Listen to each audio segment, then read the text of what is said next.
มาขึ้นรถนี่ฮะมาจากไหนมาขึ้นรถนี่ฮะไอ้ทางเงินนั่นขับมาขึ้นรถทางเงินแล้วนั่นวัดนั่นขับมาขึ้นรถแล้วนั่น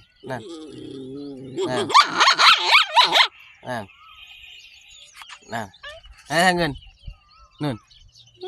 ไอ้นี่มันนั่งขึ้นรถเหรอนั่นอะไรมันนั่งขึ้นรถนี่ฮะเงี้ยนี่ไอ้ของรถตัวนี่นั่งรถดูทำไมวันน่ะนี่นั่งรถดูทำไม